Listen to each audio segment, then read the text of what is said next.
Tomorrow. Good morning. Good to have you with us on this day before Thanksgiving. I'm Joe Fryer. And I'm Savannah Sellers. We're going to get started this morning with that breaking news overnight. An agreement made between the Israeli government and Hamas to release dozens of hostages in exchange for a pause in fighting and the release of some Palestinian prisoners held in Israel. Qatar, which served as a mediator between the two sides, formally made the announcement after nearly 5 hours of deliberations among Israeli cabinet members. Now, once implemented, it will mark the first pause in fighting since the war began on October 7th. Family members of the hostages are now speaking out, voicing some concerns and uncertainty despite the major diplomatic breakthrough. You know, it's like a Russian roulette. We are waiting to see who will come back home. It's crazy.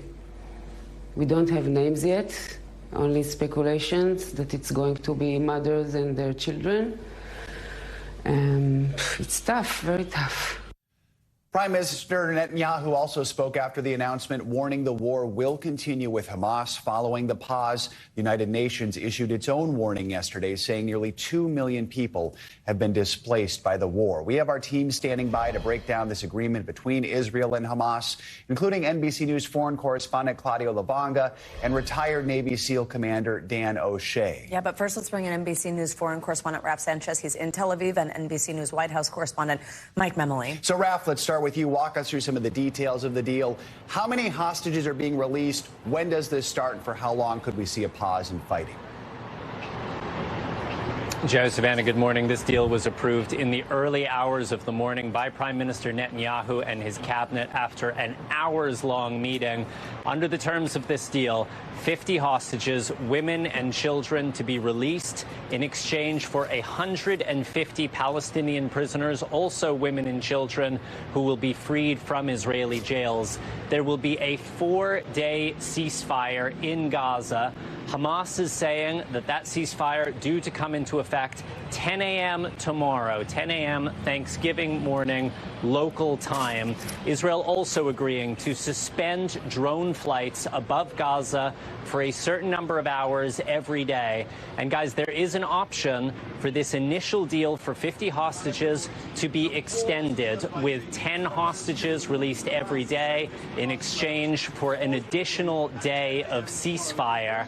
Right now, we are in a 24-hour period where Israelis have the option to go in front of the Israeli Supreme Court and appeal for the release of these Palestinian prisoners to be blocked. The Supreme Court has never blocked one of these high-stakes negotiations in the past, but we are watching to see if anyone does go to the court and tries to file an appeal to stop this. Prime Minister Netanyahu also yesterday thanking President Biden for his role in mediating these negotiations. Guys. Mike, let's bring you in here. Walk us through that, exactly what Raf just touched on, what role the U.S. played in this agreement and how the White House is responding.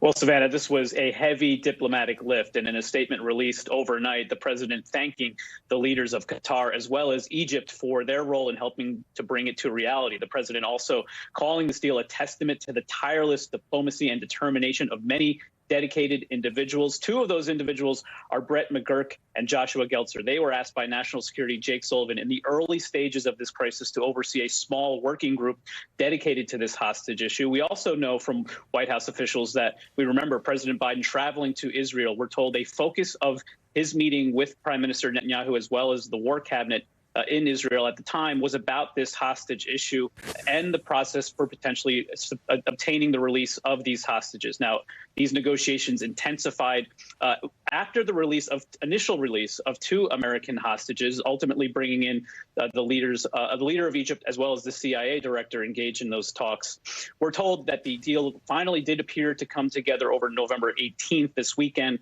but it was a tense few days to see it to this point. Now, the president arrived last night in Nantucket, where his family has celebrated the Thanksgiving holiday for decades. We understand that it is possible we may hear from the president more directly today, guys. So, Raf, we know there's a lot of anxiety among the families of the hostages. How are they feeling right now? Do we know anything about who is going to be released in this agreement? Yeah, Joe, these families are in limbo. They know that there is a deal. They do not yet know who's coming out as part of this deal. We spoke a little earlier to a man named Gilad. Several of his grandchildren, including his 3-year-old granddaughter, are being held inside of Gaza right now. And we know this deal is for women and it's for children. So there is a good chance that his grandkids may be coming out as part of this deal. But he says he simply does not know at this point. There has been no official confirmation about who is on the list to be released or not. He says that he is holding out hope, but that he just won't know until he has them back in his arms. And his is a good example of just this painful situation that even though 50 hostages are slated to be released, there are 240 hostages being held in Gaza. That is 190 who are not coming out as part of this initial deal, including Gilad's son, the father of these little grandchildren. And he says for him, it won't be until his entire family is out and safe that he will be able to breathe easy. Yes. Absolutely. And Mike, also, what are White House officials saying? Because we know that we expect Americans to be part of this, to be set free in this first round of hostage releases. What do we know at this point? Yes, Savannah, as Raf indicates, the exact identity of these individuals is not yet clear. White House officials have been reluctant to get into specifics, but they did confirm that at least 2 American women, as well as a young 3-year-old girl, were among those who should potentially be released as part of this deal. Interestingly, the young girl tragically lost both of her parents in this initial attack. Now, what the White House also is saying is that they hope that this pause will allow them to further identify other Americans who could be part of potential future releases. As Raf also indicates, there are phases of this potential release, this category, including women and children, other categories to come. Now, it's also worth noting this young girl who we understand to be part of this deal, I mentioned she was 3 years old. Her birthday, we're told, is actually on Thursday. So a potential reason to celebrate potentially after this is released. Oh, wow. Yeah, definitely. So, Raf, despite this deal, doesn't start till tomorrow, so the fighting does continue in Gaza. Israeli troops continue to surround that Indonesian hospital. Officials say they're also closing in on a refugee camp nearby. So what is the situation there right now? And is the pause in fighting enough time to get that humanitarian aid into Gaza and actually make a meaningful difference? Yeah, it's a really good question, Joe, and it's one that Palestinian families inside of Gaza are asking right now. I was just speaking with a young mother in Gaza. Her name is Jumana. She says they are hopeful that for the first time in 47 days there will be an end to this bombardment, but that for them and for many families who fled their homes in Gaza City, a 4-day ceasefire doesn't mean that they'll be able to go home. And they expect, as Prime Minister Benjamin Netanyahu is saying, that the fighting will resume on the other side of this ceasefire. Now, we think that there are going to be hundreds of aid trucks that will cross over from Egypt as this ceasefire goes into play. But whether that's going to be enough for the more than 1 million displaced people, many of whom are desperately short of food, remains unclear. The UN says it will do everything it can to maximize this ceasefire, to get aid to people. But one of the really big questions here is how much fuel is going to be allowed inside Gaza, because as we have seen over these 6 weeks of war, without fuel, it is impossible to keep the lights on at hospitals, and it is impossible to distribute this humanitarian aid, even if you are able to get it inside Gaza. All right. Raf Sanchez, Mike Menley, thank you both for your reporting. We appreciate it. Yeah, we're now joined by Dan OShea. He's a retired Navy SEAL commander and coordinator for the Hostage Working Group at the U.S. Embassy in Iraq. Dan, good morning. Thank you very much for joining us. So first, what are your initial thoughts on this tentative deal, and how much do you see this deal being in the best interest for both sides? Well, this is the reason Hamas took the kidnapped victims in the first place, because this was going to be their bargaining chip to basically force the IDF to stop this offensive that they knew was inevitable after the October 7 attacks. So it is, again, this deal was not across the table between Hamas and Israel. So I'm very cautious about this until it's complete, because anything could go wrong and this could change overnight. So I'm being tight-lipped on terms of my perspective. It's a positive sign, but it does change the dynamic for both Hamas and Israel, and it may become a blueprint for the future how we get more hostages out. But it is a positive first step, and certainly a relief for these families and for especially the American family. If they get their loved ones back, it will be a Thanksgiving like no other. It's a complicated negotiation, to put it mildly. Explain to us some of the meticulous planning that goes on behind the scenes when it comes to trying to coordinate these hostage swaps. What are some of the things that need to even be considered before these exchanges are agreed to and then carried out? Well, the devil is truly in the details, and I have been tracking this for over 20 years, and I've never seen something as complex as what we have in Gaza. First off, 240-odd hostages, 50 will be released. But what does that mean? How many more? Like, we don't know where all these hostages are being held. We don't know what condition they're in. We know there's roughly 40 kids and a number of senior elderly, many of whom are on heart medications and other medicines. So again, what is the calculus for those 50 that are chosen? That will be again. There's so many layers to this. And we'll see what happens with the ceasefire coming in tomorrow morning. I hope it goes smoothly, but anything, and especially a very tense situation like Gaza, it could turn and go pear-shaped overnight. Dan, let's say that it does continue on the path that it seems at this point, and the hostages are released in the coming days. First of all, just walk us through what it's like for them, what kind of support and treatment they're going to get and need, and then also the type of information that can be gleaned from them as there's been this ongoing search within Gaza for where these hostages have been. Well, first and foremost will be a medical check for everyone, including the young children. Everyone is going to need to be medically screened. And then a health check. I mean, the biggest issue is going to be the long-term mental health aspect of what happened in these 47 days of abject terror. And that will be an ongoing process. And once they've gotten past the medical and the health screening check, there will be questions, because obviously they want to find out how many locations they're held in, what were the conditions at the locations, and ultimately the names of all the other hostages they were held with. That will prove critical to bring about accountability. And I know part of the negotiation is that Hamas has agreed to let the Red Cross and Red Crescent come in and do inventory and health checks on the hostages. So those are positive steps. And there will be a lot of information coming out in these debriefs with those hostages. All right, Dan OShea, thank you very much. We appreciate your perspective this morning. At the Vatican, Pope Francis met this morning with relatives of Israelis who have been held hostage. Yeah, the Pope also met with a group of Palestinians who have family members in Gaza. The meetings came just hours after the Israeli government approved this deal with Hamas to release dozens of hostages being held there. NBC News foreign correspondent Claudio Lavaga joins us now with more on this. Claudio, good morning. So the Pope addressed the war earlier today, speaking at his general audience. What did he have to say, and what more can you tell us about these meetings with the families of the hostages? Good morning, guys. Well, this morning during the weekly general audience, the Pope said that he heard of the suffering from both sides. As you mentioned, he met in two different occasions, both the families or the relatives of some of the hostages still being held in Gaza, but as well as relatives of Palestinians living in Gaza who are suffering the consequences of the war there. And he said that that is what war does. But also he went as far as saying that the conflict between Israel and Hamas has gone beyond war. He's called it now, it's terrorism. Well, now, among the families of the hostages being held in Gaza were also the parents of Hirsch Goldberg Pauling. He's a 23-year-old American citizen. They spoke to NBC's Ann Thompson this morning. Let's take a listen.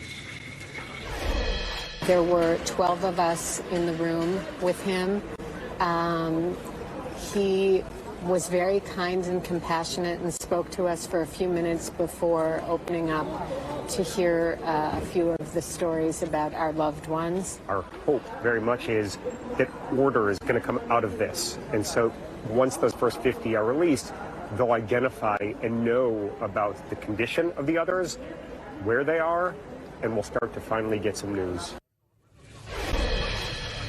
They also said that they are aware that their son is probably not going to be among the hostages that are expected to be released in the next hours or days, because there will be mainly women and children. But they say that this is bringing them hope, because maybe in the future more hostages will be released, including, of course, their son. Joe, Savannah? Claudio, is the aim here that these meetings with Pope Francis have any influence on the hostage situation and the war more broadly? Well, the Pope told those families that he will do everything in his power, that he will use all the influence that he could have to ensure, to make sure that all hostages will be released and will be safely returned to their families. Now, of course, none of the parties involved in this war between Israel and Hamas are Catholic, but the Pope is a global leader that is seen as independent and that he is listened to. And the hope here from the Vatican and the Pope is that by showing that both sides are suffering, that may have an impact on this war, guys. Yeah, I mean, we know the Pope has previously called for a ceasefire, for the hostages to be released. Remind us what he thinks needs to happen in the region. Well, the Pope and the Vatican is one of those countries that has long recognized Palestine as a state, and the Pope has long called for a two-state solution, including in an interview at the beginning of November. That's the long-term solution for the Pope and the Vatican. But as you mentioned, since the start of the war, the Pope has called for the immediate release of all hostages, but also for an immediate ceasefire and access of humanitarian aid into Gaza. Guys? All right, Claudio, thank you so much. Thank you. Well, as we wait the news of a possible hostage release, there's another life and death situation underway in Gaza. Doctors are racing to save dozens of premature babies born in the throes of war. NBC's Erin McLaughlin has the story. They call him Majul, Arabic for unknown, discovered following an airstrike in Gaza City. The doctors here fear his family is dead. No one has come forward to claim him, he says.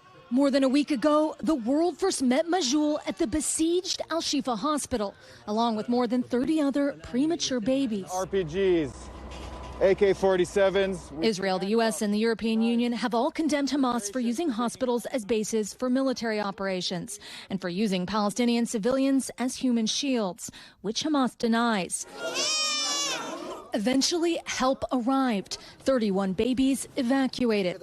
Hypothermic, dehydrated, and starving, yet alive. Although 2 didn't survive the trip to Egypt. Majul stayed in Gaza as they searched for his family, along with 2 others, including little Anas Stete. If we die, we all die together, his father says. The Stete family knows what it means to be torn apart. The violence forced his family south, leaving Anas alone in Al-Shifa. For more than 40 agonizing days, they waited. We lost hope, his dad says. We thought, that's it. We're not going to see our son. But Anastata is going home. We found him, his grandma says. I can't describe this happiness. At least for this family. There's tears of joy and smiles in Gaza. As for Majul, if no one claims him, officials say he'll be sent to an orphanage, like so many other babies in Gaza. Erin McLaughlin, NBC News, Tel Aviv. All right, powerful report there. The Thanksgiving travel rush is now in full swing. Millions of Americans are setting off on their trips today, expected to be one of the busiest days for travel this holiday season. Drivers in the east are still battling with rain and wet roads this morning, but we can be thankful that conditions are expected to improve later today. NBC News reporter Gary Grumbach joins us now from a rest stop in Woodbridge, Virginia, with everything you need to know before you hit the road. So, Gary, that storm system moving east slowed things down yesterday. How are conditions on the roads this morning? Hey there, good morning, guys, from the Dale City rest stop here, about 45 minutes south of Washington, D.C. And yeah, it rained a ton yesterday, rained overnight, so things are really slick and wet on the roads. There's also a ton of fog in the area as well. So that's something to be concerned for if you're heading out on your Thanksgiving travels today. We also talked to our friend Andy Gross at AAA, who gave us some tips and some warnings about something I'd never even thought of before. Take a listen. The urge to drive as fast as possible. Don't do that. Wet roads, very dangerous. Try and dial it back a little bit. The roads are going to be covered with leaves. Think of wet leaves as like ice. Every bicyclist knows wet leaves are a hazard. Well, they're still a hazard when you're in your car. Just the dynamics of a leaf, water on the top, water on the bottom, can be very dangerous. So slow down when the roads are covered in wet leaves. So add wet leaves to the list of things to worry about ahead of Thanksgiving. But today is the busiest day of the Thanksgiving holiday period. We expect millions of people on the road and in the skies today. The busiest time to travel is going to be between 2 p.m. and 6 p.m. today, guys. And Gary, where are we expecting to see the worst road congestion? So as you might imagine, the metro cities, the bigger cities in this country, places like Seattle, Chicago, Los Angeles, and Washington, D.C. But there is some good news for those getting on the road. Gas prices are lower this year than they have been in several years. We're looking at an average right now of $3.28 a gallon. So you do not have to worry about wet leaves in the sky. Still, the TSA expecting record-breaking numbers for the Thanksgiving holiday period. So what should we know if you're heading out for your flights today and throughout this whole holiday weekend? As always, get there earlier than you think you need to. And even if you have TSA PreCheck, which you think could actually speed things up, this year it may not actually speed things up as much as you think, because 17.8 million people now have TSA PreCheck. Really what they need is perhaps a TSA PreCheck Plus, guys. I think they call that clear in some places. Yeah. That's what I use. All right, Gary, thank you so much. Appreciate it. Thank you. Well, as you just heard from Gary, things are improving, so we're feeling extra thankful today after days of that wet weather in the east. The rainy system is finally in the process of moving offshore. It could mean some nice weather, maybe a little cold while you're eating your turkey. Meteorologist Michelle Grossman's here with the holiday forecast. Michelle, good morning. Good morning, guys. So good to see you. And yes, finally, we are seeing that big storm system that we've been dealing with for days moving offshore. And we're going to start to see improving conditions, at least through the mid-Atlantic, the Northeast. We have some lingering snow showers and showers in New England. I'll show you that. Also in the Pacific Northwest, we're seeing some wet weather in portions of Oregon and also Washington. That's going to move cross country. But look at all this dry air as we look towards the middle of the country, the northern plains, central plains, southern plains, and portions of the Ohio Valley. But we are still dealing with a little leftover rain, and some of it is heavy in portions of the Carolinas. That's the tail end of this cold front, so it's taking just a little bit longer to move offshore. Where you see those brighter colors, that's where we're seeing the heaviest rain falling right now. And then on the northern side of this, we're seeing some snow falling, and we could see up to 8 inches in some parts in northern Maine, New Hampshire, Vermont. We're looking at some snow as well. Where you see those pinks and purples, that's where we're seeing the freezing precipitation. This is going to be a little bit more stubborn, hang on a little bit longer as we go throughout the day. So by this afternoon, this evening, it will be out of here. But the Northeast, we're starting to clear out already, and that system is going to take a hike. It's going to move over the Atlantic. So we're going to see everything sort of improving. We could even see a little sunshine in spots. But we do still have some rainfall to go. That's mainly throughout New England and mainly along the coast here where you see those higher amounts corresponding to an inch, maybe an inch and a half. But most of it is on the lighter side as we go forward throughout this Wednesday. Now, as far as snowfall goes, we're looking at 1, 2, 3 inches, but some spots even up to 8 inches. I saw some reports of even up to a foot in some spots. That's in the highest elevations of northern New England, mainly in Maine, and that's where you see that pink color and also the purple color. Those are the highest amounts. So then let's switch gears, look towards tomorrow, because tomorrow looking really good in a lot of spots too. Starting with New York City, we're looking at the Macy's Thanksgiving Day Parade, 8:30 in the morning, mostly sunny skies. It'll be cool. It'll be breezy, but I think the winds are going to stay where they need to be so those balloons can fly. They're going to be inflating them later today. It's going to be cool, 45 degrees, but it could be much worse this time of year. Then for the rest of the country, also looking really good. The problem spot, I don't know if it's a problem, though, it's the Rockies. I think the snow needs to fall there, but we're looking at some snow falling in the Rockies. It will be heavy at times and also really blustery, cold, windy conditions there. Otherwise, looking at the West Coast, we're good. We're looking at sunshine along San Francisco, Los Angeles, looking at partly sunny skies in the Pacific Northwest. Same story in the Northern Plains, the Upper Midwest, Great Lakes, the Southern Plains. So really good conditions if you're looking for dry weather on Thanksgiving. Same story as we look towards New England. We're going to dry it out nicely. Up to 51 degrees tomorrow in Boston. We're looking at 51 in New York City. That could be much cooler too. And then temperatures 59 degrees in Charlotte. So that is Thanksgiving Day. Now, as we look towards the weekend outlook, we're looking towards Friday. Not a big deal either if you're headed back from your Thanksgiving Day festivities. Still dealing with that big storm system in the Rockies, the highest elevations of the Rockies, where we're going to see heavy snow once again. The winds will be blowing as well. So that's going to be tricky travel, but really dry conditions once again into the Pacific Northwest, the south central states as well, the northern plains, the Ohio Valley into the Tennessee Valley is looking really good. Could see some showers arriving in portions of the southeast, blustery and cold, but dry for most of New England. Could see a couple lake effect snow showers in the Great Lakes. Then by Saturday, the snowy and cold still in the Rockies. We're going to deal with that for several days, but dry once again. Chilly highs in New England, also in the mid-Atlantic. Temperatures only in the 30s and 40s by Saturday. The southeast looking good. We're dry drive down to the south central states, too. The northern plains looking good as well. Central plains, not too bad. And then this is going to be a big travel day as well. So we're going to look closely at this, but this could be worse, too. You know, we're not looking at a big blockbuster storm, but we're looking at temperatures cold throughout the Rockies. We're going to dry out in terms of that snowfall. Lots of sunshine throughout the Pacific Northwest, also down through the Southwest. Light snow through the upper Midwest, the upper Great Lakes, into the Great Lakes. Showers developing along the Gulf Coast states and looking good once again along the mid-Atlantic coast and northeast to southeast. So if you're flying out of any of those areas, we're looking really good. Now, in terms of temperatures, we're really warm today throughout the northern plains. Rapid City, 64 degrees. And temperatures not too bad either. Little Rock, Atlanta, Lexington. We're looking at temperatures in the 40s and 50s. So we had the bad weather the past 2 days, but looking much, much quieter. Wow. All right. Denver almost up to 70 degrees today. Wow. They have such big swings. They really do. Yeah, it's crazy weather there. To it. Yeah. Beware of wet leaves. Yeah. I am a scary wet leaves part. Never thought of that before. All right.